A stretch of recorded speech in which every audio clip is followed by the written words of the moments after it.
પણ આપણું મન આપણા નેત્ર સામે હશે, પણ શું અંદરથી આનંદ આપણે લઈ શકતા હશું?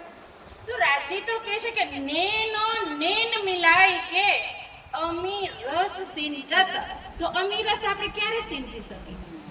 જ્યારે આપણા નેત્ર અને ધણીના નેત્ર મળે ત્યારે એના હૃદયની અંદરથી જે અમી રસ આવી રહ્યો છે ને, એ એના નેત્ર દ્વારા કીધું કે આપણા નેત્રની અંદર શું થવા લાગે?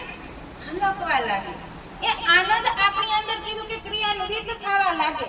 પણ જ્યાં સુધી આપણી આત્મિક દ્રષ્ટિ આપણા પ્રિયતમના નેત્ર સાથે ન મળે ને, ત્યાં સુધી શું આપણે અખંડ આનંદનો અનુભવ થઈ શકે ખરો? ક્યારેય ન થાય. આપણે ચર્ચાનું શ્રવણ તો કીધું કે અહીંયા બેઠા બેઠા કરી લે, પણ અંદરથી આત્મા ચક્ષુ ન ખુલે તો આપણે કેવી રીતના એ આનંદને પ્રાપ્ત કરી શકીએ? બાહરી આનંદ તો આપણે અનેક જગ્યાએ જઈને પણ પ્રાપ્ત કરી લઈએ, પણ આત્માનો આનંદ કીધું કે ક્યારે પ્રાપ્ત થાય? જ્યારે રૂહ એકલી થઈ જાય કે ધણીના પ્રેમની અંદર એવી ગલિત ગાત થઈ જાય કે ત્યારે જ એ અમૃત રસનું સિંચન થાય.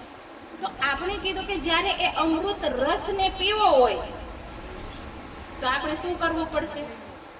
પહેલા તો કીધું કે વાણી મંથન કરવું પડશે. મંથન કર્યા પછી આપણે ચિતવનની અંદર ડૂબવું પડશે. આજે એટલો સુંદર પ્રશ્ન આવ્યો હતો કે જીવ પહેલી બહિસ્તમાં કેવી રીતના પહોંચી શકશે?